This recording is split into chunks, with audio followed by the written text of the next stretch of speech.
When my daughter Vivian raised her champagne glass at her engagement party and introduced me to her future in-laws as the woman who helps around the house, the room went silent for 3 seconds before everyone politely laughed and moved on.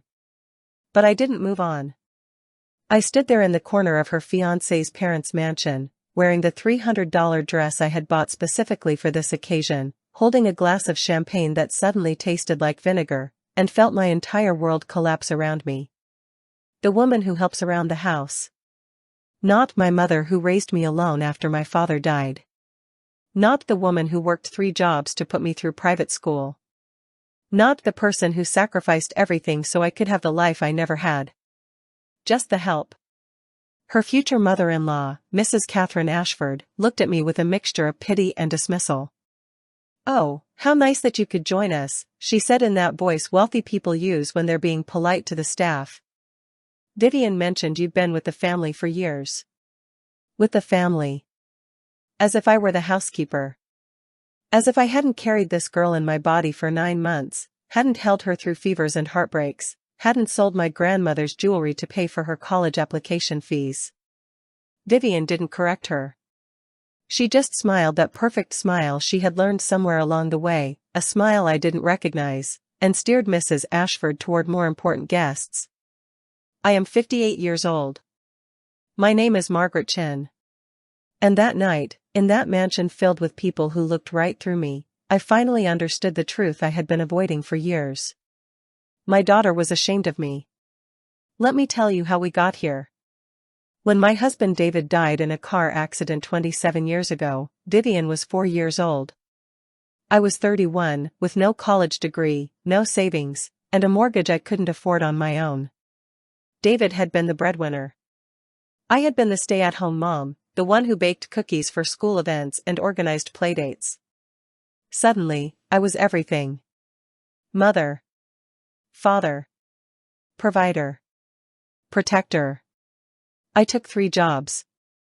During the day, I worked as a receptionist at a dental office. In the evenings, I cleaned houses for wealthy families in the suburbs. On weekends, I did alterations at a tailor shop because my mother had taught me to sew when I was young. I slept maybe 4 hours a night for years. My hands developed calluses that never went away. My back started hurting in my late 30s and never stopped. But Vivian had everything she needed. New clothes for school.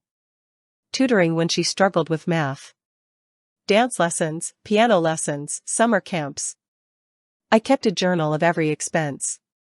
Not because I planned to ask for anything back, but because on the hardest nights, when I was so tired I couldn't see straight, I would look at those numbers and remind myself why I was doing this. Private elementary school tuition, $8,000 per year for 6 years. $48,000. Private middle school, $12,000 per year for 3 years. $36,000. Private high school, $18,000 per year for 4 years. $72,000. SAT prep courses, $3,500. College application fees and campus visits, $4,200. University tuition, what scholarships didn't cover $45,000 over 4 years. Medical school application fees and MCAT prep, $6,800. Living expenses during medical school, $2,000 per month for 4 years, $96,000. The total, when I finally added it all up years later, was $311,500. $311,500. That was the price of my daughter's success.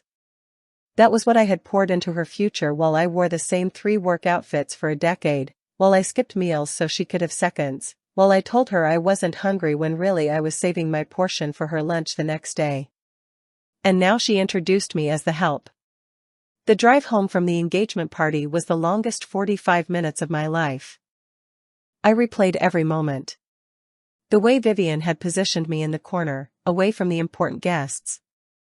The way she had given me a list of appropriate conversation topics before the party, as if I were a child who might embarrass her. The way she had asked me not to mention that I still worked as a house cleaner because the Ashfords wouldn't understand. I had agreed to all of it. That was the worst part. I had smiled and nodded and made myself small because I didn't want to cause problems for my daughter's big moment. When had I become so pathetic? When had my love for her turned into fear of her disapproval? I pulled into the driveway of my small house, the same house I had fought to keep after David died, the house where Vivian had taken her first steps and lost her first tooth and cried over her first heartbreak. It looked shabby now. The paint was peeling. The porch steps needed repair. I had been putting off maintenance for years because every extra dollar went to Vivian. Always to Vivian. I sat in the car for a long time, staring at my hands on the steering wheel. Working hands. Rough hands. Hands that had scrubbed floors and stitched hems and held my daughter when she needed holding. For the first time in 27 years, I asked myself a question I had been too afraid to ask. What had I gotten in return? The answer came to me with brutal clarity. Nothing. I had gotten absolutely nothing. The next morning, I woke up with a headache that throbbed behind my eyes like a second heartbeat. For a moment, I thought the engagement party had been a nightmare. Then I saw the $300 dress draped over my chair, and reality came crashing back. My phone showed 3 missed calls from Vivian. No voicemails. No texts. Just the calls, which I knew from experience meant she wanted something. I didn't call back.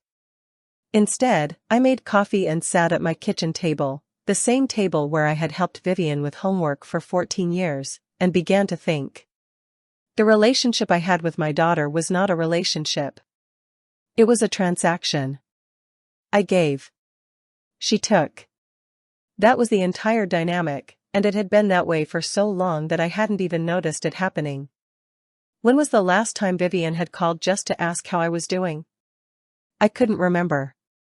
When was the last time she had visited without needing something? I couldn't remember that either.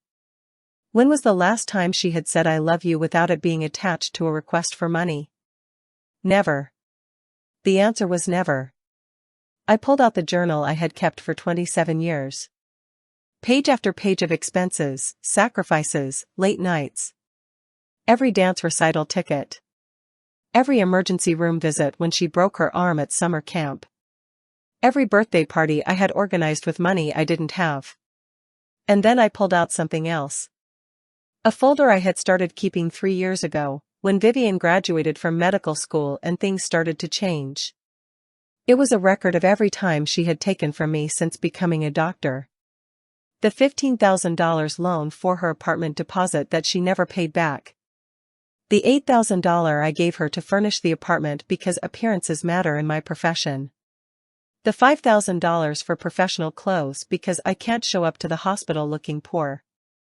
The monthly payments of $500 I had been making toward her student loans because I'm just starting out and I can't handle all of it myself. The $3,000 for her car insurance because residents don't make real money, Mom. The $2,000 I gave her for a vacation to recover from the stress of residency. In 3 years, since she had become Dr. Vivian Chen, I had given her an additional $47,000. And now she made $75,000 a year as a resident, with an income that would triple once she finished her training. I made $34,000 a year, still cleaning houses at 58 years old because I had never had time to build a career while I was building hers. The math didn't lie. The journals didn't lie. The folders didn't lie. I had been used. For 27 years, I had been nothing but a funding source, and now that Vivian had access to wealthy in-laws, she was ashamed to admit I existed. My phone rang again. Vivian. This time, I answered. Mom, finally. Her voice had that impatient edge I knew so well. I've been calling all morning. I saw. Well, I need to talk to you about the wedding. Mrs. Ashford wants to do a formal engagement dinner next month, and we need to discuss logistics. Logistics. Yes. Where you'll sit, what you'll wear, what you'll say if people ask questions about your work situation. You mean if people ask what your mother does for a living? A pause. Mom, don't be difficult. You know how these people are. They wouldn't understand. Understand what, Vivian? That I work hard? That I've spent my entire adult life making sure you had opportunities one never had? That's not what I meant. What did you mean, then? When you told Mrs. Ashford I was the help, what exactly did you mean? Another pause. Longer this time. I was trying to protect you, she said finally. These people judge. If they knew you cleaned houses. If they knew your mother cleaned houses so you could become a doctor, they might have too much respect for me? Is that the problem? You're twisting my words. I'm repeating them. I could hear her breathing on the other end of the line, that frustrated exhale she had perfected as a teenager. Mom, I don't have time for this. I have a shift in an hour. Can we just focus on the dinner?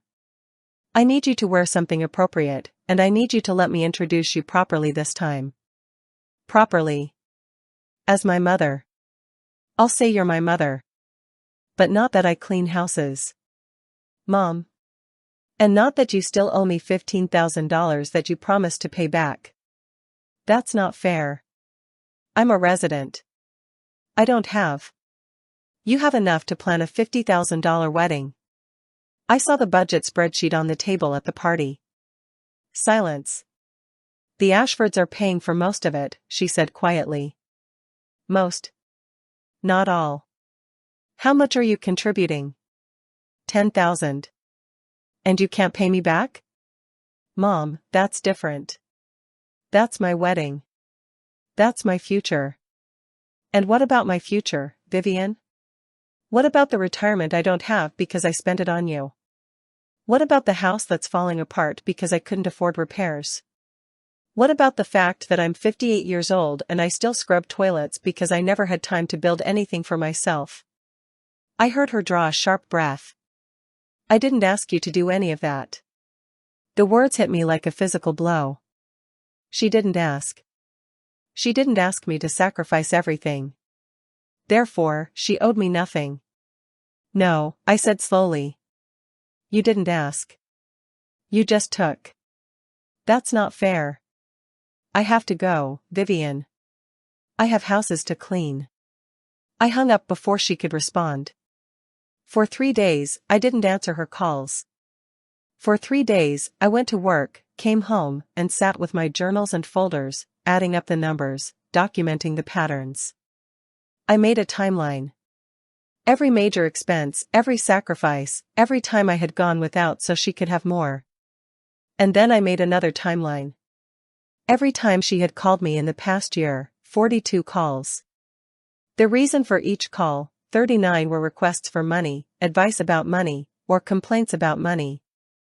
The other 3 were obligatory holiday check-ins that lasted less than 5 minutes each. I had raised a stranger. A polished, educated, successful stranger who saw me as an inconvenience at best and an embarrassment at worst. On the 4th day, my doorbell rang. It was Vivian. She stood on my porch in her designer coat and expensive boots, looking at my peeling paint and broken porch step with barely concealed distaste. You're not answering your phone. I'm aware. Can I come in? I stepped aside. She walked into my house, the house where she had grown up, as if she were entering a stranger's home. Her eyes swept over the worn furniture, the outdated kitchen, the water stain on the ceiling I couldn't afford to fix. Mom, we need to talk about what happened on the phone. Do we?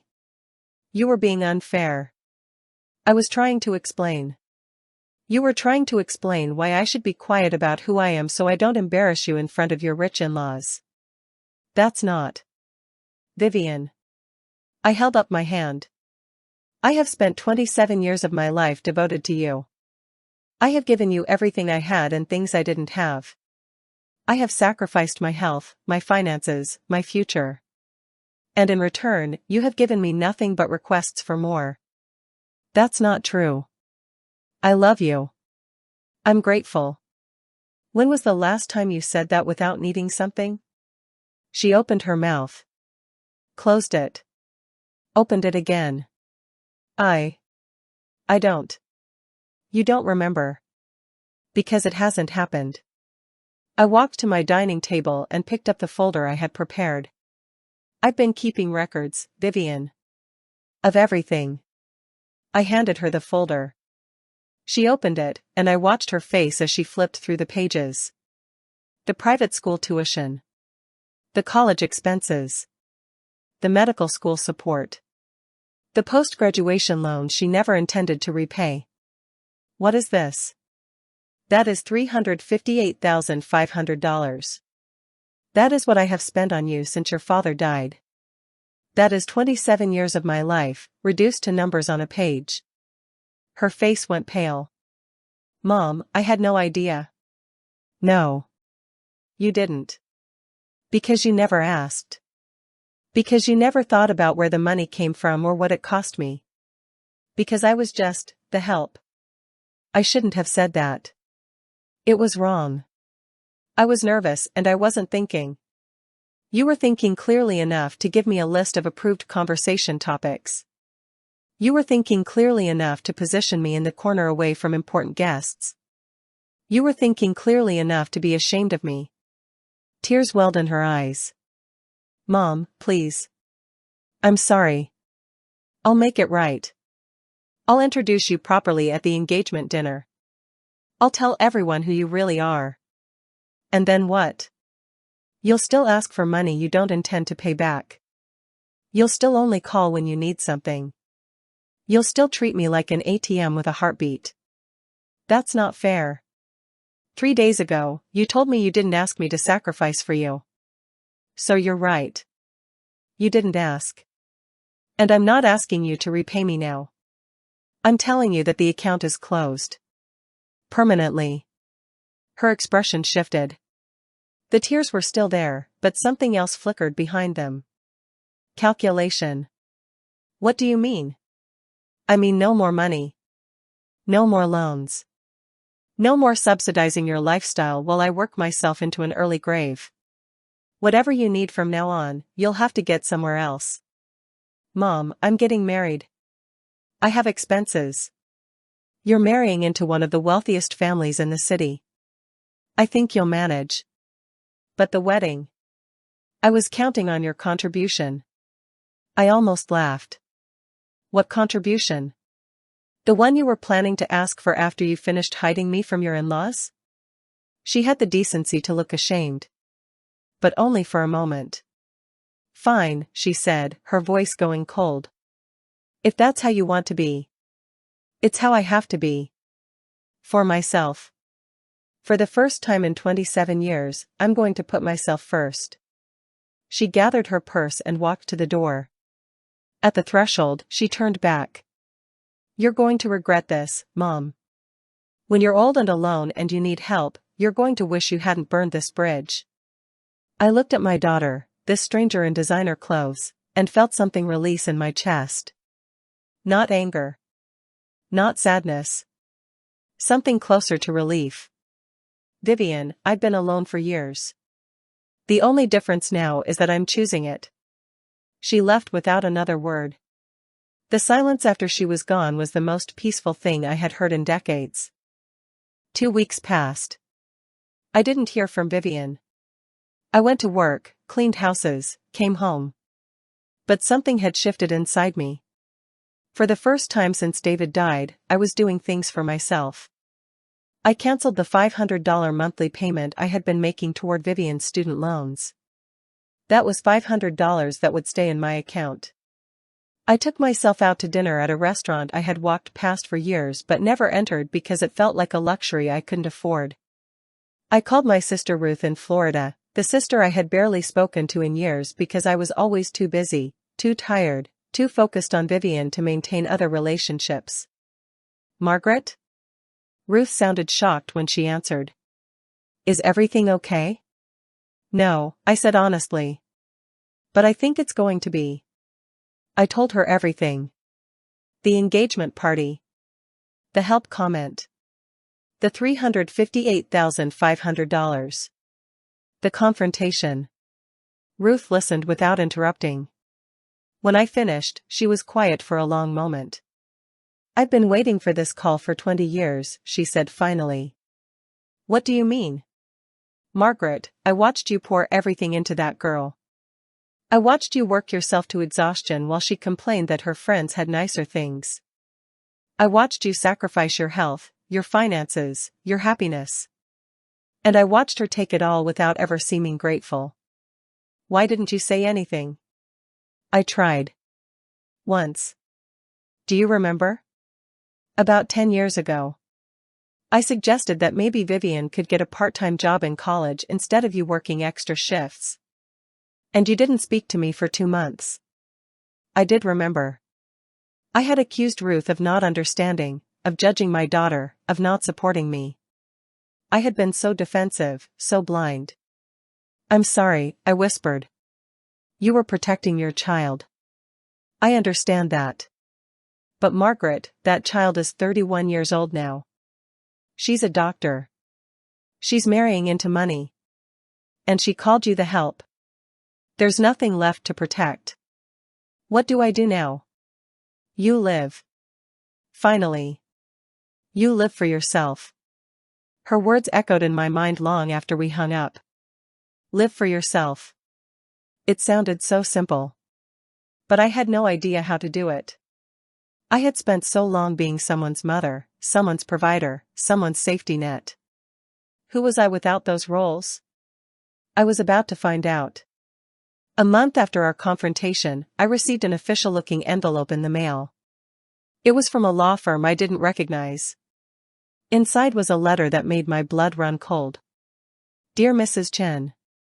This office represents Dr. Vivian Chen Ashford and the Ashford family. We are writing to inform you that our clients have concerns about your recent behavior and are exploring options for intervention.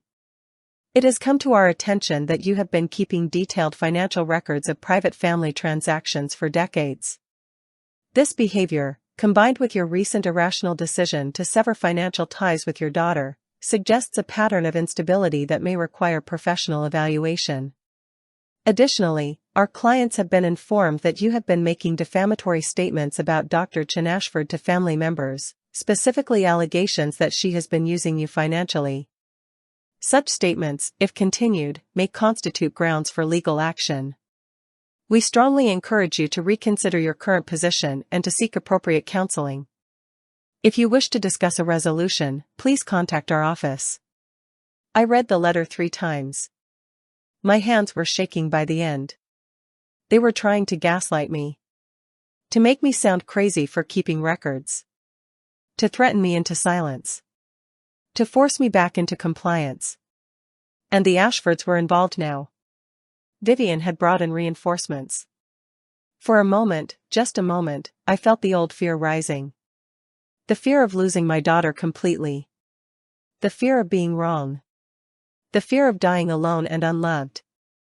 But then I looked at the folder still sitting on my dining table. The records. The numbers. The truth. I was not crazy. I was not irrational. I was a woman who had finally stopped allowing herself to be exploited. I picked up my phone and called the one person I knew could help. Ruth, I need a lawyer. A good one. Vivian just declared war. Ruth's friend from church, Michael Torres, was a family law attorney who had handled cases like mine before. Margaret, he said during our first meeting, what your daughter is doing is unfortunately common. When the money stops flowing, the manipulation escalates. Threats, gaslighting, attempts to declare you incompetent, I've seen it all. Can they actually do anything? Have me declared incompetent? To do that, they'd need to prove you can't manage your own affairs. From what you've told me, you've been managing not only your affairs but your daughter's for 27 years. That's not incompetence, that's the opposite. He reviewed my records. Every journal. Every receipt. Every bank statement. By the end of our 3-hour meeting, his expression had shifted from professional concern to something closer to outrage. $358,500, he said quietly. You gave this girl everything, and she's trying to have you declared mentally unstable for stopping. What do I do? First, we respond to their letter. Factually, professionally, and with documentation that shows exactly who has been supporting whom in this relationship. Second, we prepare for the possibility that they'll escalate. Third, we make sure you're protected. Protected how? New will. Clear documentation of your wishes. Statements from people who can attest to your mental competence. And if it comes to it, a preemptive psychiatric evaluation that proves you're perfectly sound. I nodded. Do it. All of it. Margaret, there's something else. If your daughter is really prepared to go to court over this, it's going to become public. People will know about the money, the estrangement, all of it. Are you prepared for that? I thought about it. The shame I had carried for years, shame about my job, my finances, my shabby house. The fear of what people would think. And then I thought about Vivian's face when she called me the help. The cold calculation in her eyes when she realized the money was stopping. I'm not the one who should be ashamed, I said. Let them try to make this public. Let everyone see exactly what kind of daughter I raised. The response letter from Mr. Torres was a masterpiece of legal precision. It outlined every dollar I had given Vivian since childhood. It documented the unpaid loans, the false promises, the escalating demands. It included bank statements, receipts, and my journals dating back 27 years. And it ended with a warning: any further harassment or attempts to have me declared incompetent would be met with a countersuit for defamation and elder financial abuse. For 2 weeks, there was silence. Then the real assault began. It started with a visit from someone claiming to be a social worker. She showed up at my door on a Tuesday morning, clipboard in hand, asking about my living situation and mental state. "Who sent you?" I asked. "We received a concerned report from a family member." I didn't let her inside. I took her card and told her my attorney would be in touch. Then came the calls from the Ashfords church. Apparently, I was being prayed for because my daughter had told them I was suffering from confusion and paranoia. Members of their congregation, people I had never met, were calling to offer spiritual guidance. Then a wellness check from the police. 2 officers showed up, apologetic but required to investigate. Someone had reported that I might be a danger to myself. "Ma'am, we're sorry to bother you. We're just required to verify that you're safe." I showed them through my clean, organized house. I answered their questions calmly and clearly. By the end, they were the ones looking embarrassed. "You seem perfectly fine to us," one officer said. "I'm sorry you're dealing with, whatever this is." "Family," I said. "I'm dealing with family." After they left, I sat down and cried. Not from sadness, from fury. My daughter was trying to destroy me because I had stopped giving her money. This was who she really was. This was who she had always been, hidden behind the veneer of "I love you, Mom, and thank you, Mom, and what would I do without you, Mom." The mask was off now. And what was underneath was uglier than I could have imagined. The confrontation came 6 weeks later, at a place I never expected, my workplace. I was cleaning a house in the wealthy part of town, the home of the Delacroix family, clients I had worked for 15 years. They were kind people who treated me with respect, who remembered my birthday, who had sent flowers when David died. I was polishing their dining room table when I heard the front door open. I assumed it was Mrs. Delacroix returning early from her errands. It wasn't. Vivian walked in, followed by a man in a suit I didn't recognize and Mrs. Catherine Ashford herself. "Margaret." Vivian's voice was cold. "We need to talk." I set down my polishing cloth. "How did you know I was here?" "I know all your client addresses. I used to pick you up from work, remember? Back when you were just helping me out during high school."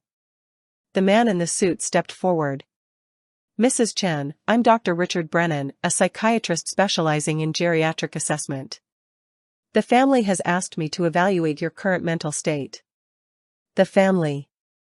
I looked at Vivian. "You mean my daughter? Who is trying to have me declared incompetent so she can control my finances?" "That's not what this is about," Vivian started. That's exactly what this is about. I stopped giving you money, and now you're trying to take it by force. Mrs. Ashford stepped forward with that same pitying smile I remembered from the engagement party. Margaret, dear, we're only concerned about your well-being. Vivian says you've become confused, paranoid, keeping strange records. The records of every dollar I spent on your future daughter-in-law? Those records? I pulled out my phone. I have them right here. Would you like to see them, Mrs. Ashford? Would you like to know that Vivian still owes me $15,000 that she borrowed 3 years ago? Would you like to know that I've given her $358,500 over the course of her life while working as a house cleaner to make ends meet? Mrs. Ashford's face went pale. She looked at Vivian. You told me your mother was comfortable.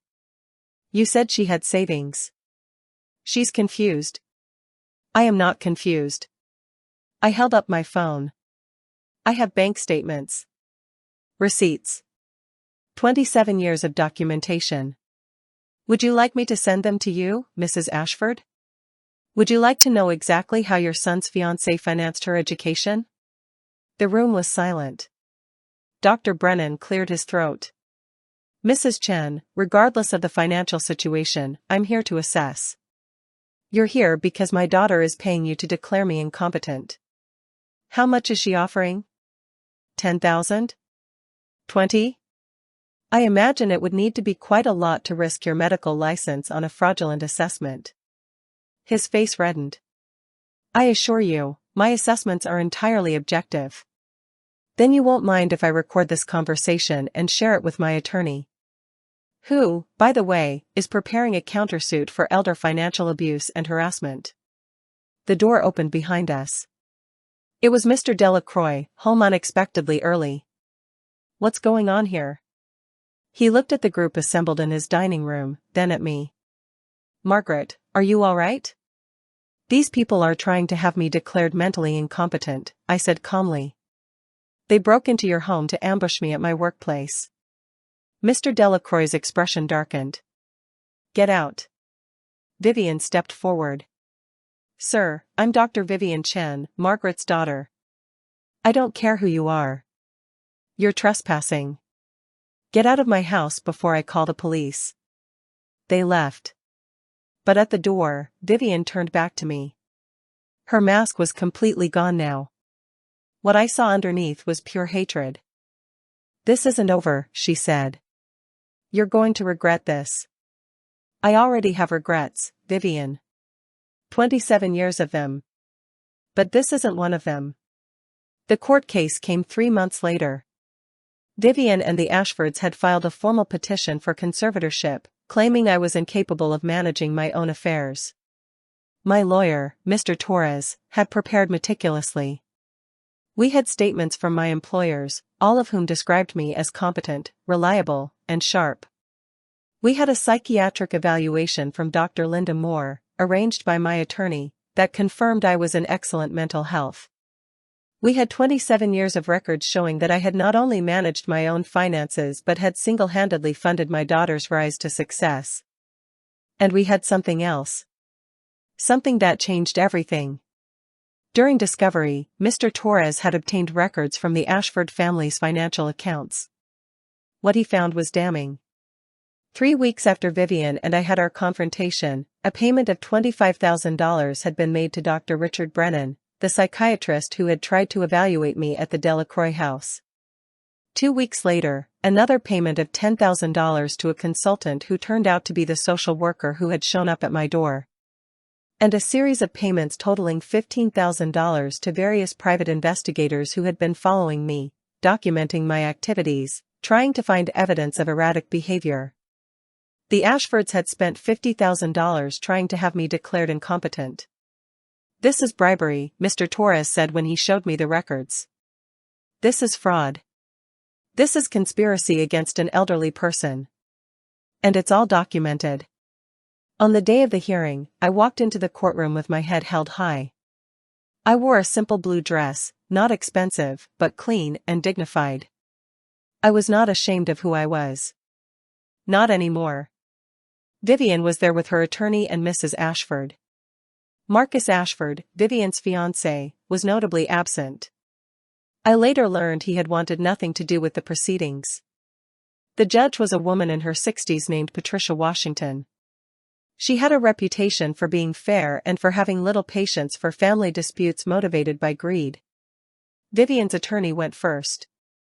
He painted a picture of a confused old woman who had become paranoid and irrational, who was keeping disturbing records, who had inexplicably cut off her loving daughter. Then it was our turn. Mr. Torres presented the evidence systematically. The $358,500 I had given over 27 years. The unpaid loans. The escalating demands. The engagement party where I had been introduced as the help. The letter threatening me with legal action for keeping records of my own expenditures. And then the payments. The bribery. The conspiracy. When he was finished, Judge Washington looked at Vivian with an expression I can only describe as contempt. Dr. Chen Ashford, is it true that you introduced your mother as household help at your engagement party? Vivian squirmed. It was a misunderstanding. Yes or no? Yes.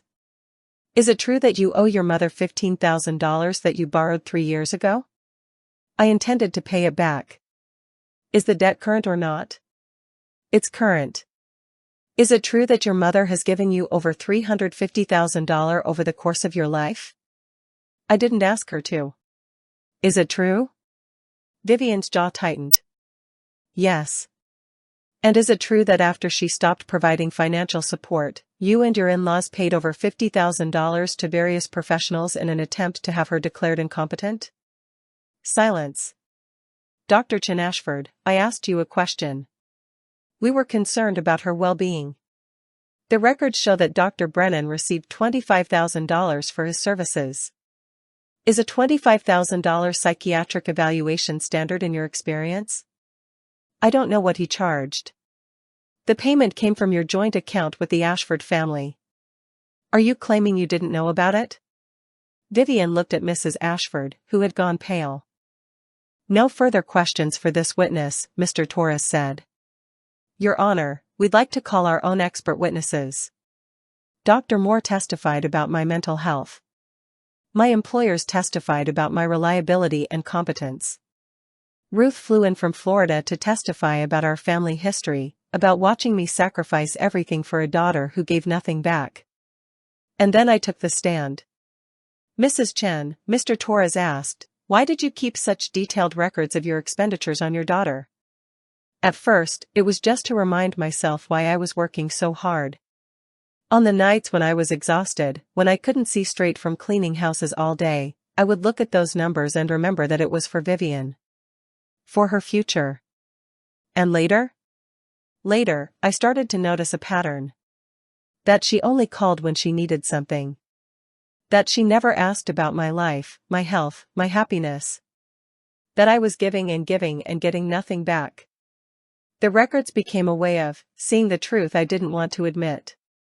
And what is that truth? I looked at Vivian. She wouldn't meet my eyes.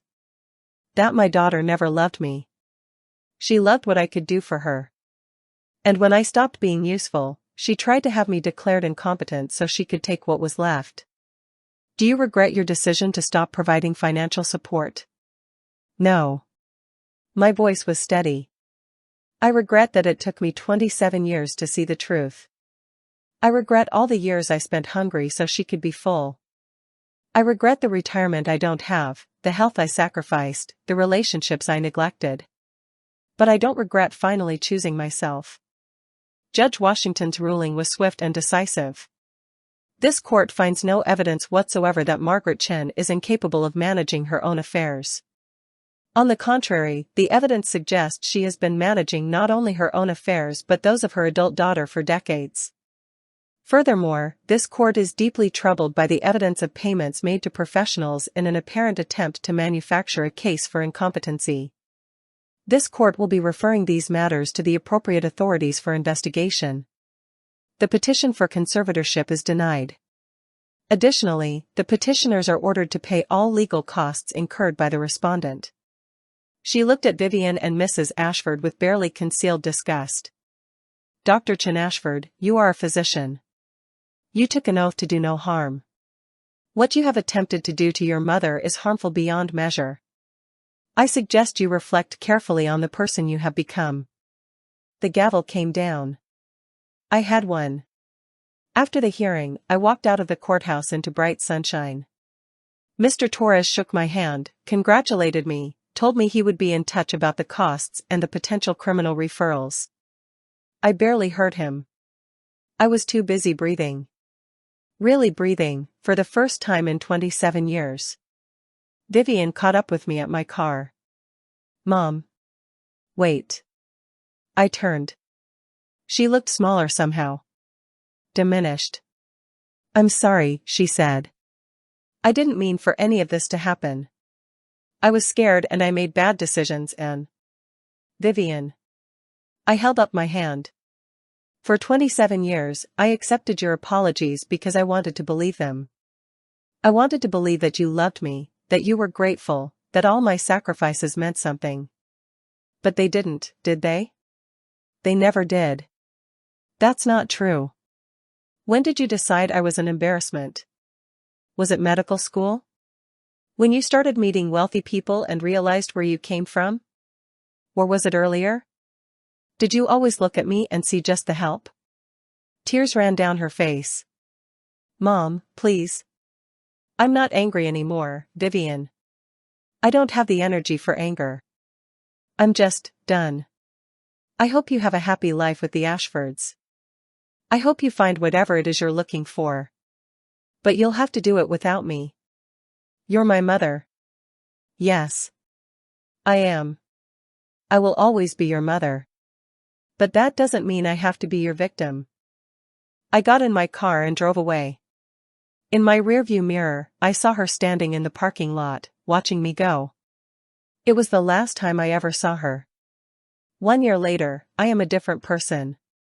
I sold my house, the house where I had raised Vivian, the house where I had cried and struggled and sacrificed. I used the money to buy a small condo near the beach in a town I had always wanted to visit but never had time for. I stopped cleaning houses. It was time. My back thanked me. I started taking art classes at the community college. I had always wanted to learn to paint but never had the time or money. Now I have both. Ruth comes to visit once a month. We're rebuilding our relationship, the one I neglected for so many years while I focused on a daughter who didn't deserve it. The Ashfords' payments to Dr. Brennan and the fake social worker were investigated. Dr. Brennan lost his medical license. Mrs. Ashford faced charges for conspiracy, though the wealthy have ways of making such things disappear. Vivian's wedding happened without me. I saw photos on social media, beautiful venue, gorgeous dress, all the trappings of wealth. She looked happy in the pictures. Maybe she was. Maybe she found what she was looking for in the Ashford family. I hope so. Despite everything, part of me still hopes so. But I no longer need her to be happy for me to be happy. That was the lesson that took me 27 years to learn. My joy doesn't depend on her gratitude. My worth doesn't depend on her approval. My life doesn't revolve around her needs. I am Margaret Chen. I am 59 years old. I raised a daughter alone under impossible circumstances, and she turned out to be someone who saw me as a resource rather than a person. That's not my failure. That's hers. And now, finally, I am living my own life. Not as someone's mother. Not as someone's provider. Not as the help. Just as me. On nights when the sunset paints the ocean golden pink, I sit on my balcony with a glass of wine and think about David. I think he would be proud of me. Not for the money I gave or the sacrifices I made, but for finally learning to value myself. Live for yourself, Ruth had said. I'm doing it. At 59, after 27 years of living for everyone else, I'm finally doing it. And it's the most beautiful thing I've ever experienced. If you're reading this and you recognize yourself in my story, if you're the one giving everything and getting nothing back, I want you to know something. It's not too late. It's never too late to choose yourself. It's never too late to stop being someone else's funding source and start being your own person. It's never too late to look in the mirror and see someone who deserves love that doesn't come with a price tag. I know it's scary. I know the guilt feels overwhelming. I know you think that if you just give a little more, try a little harder, sacrifice a little longer, they'll finally see you. Finally love you. Finally appreciate you. They won't. But you can love you. You can appreciate you. You can see yourself clearly for the first time in years. And when you do, everything changes. My name is Margaret. I was the help. Now I'm just me. And that's more than enough.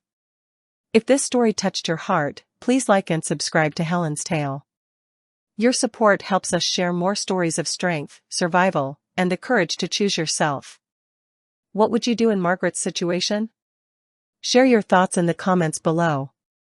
Until next time, remember, every great success starts with a struggle. And every struggle can become a story of triumph.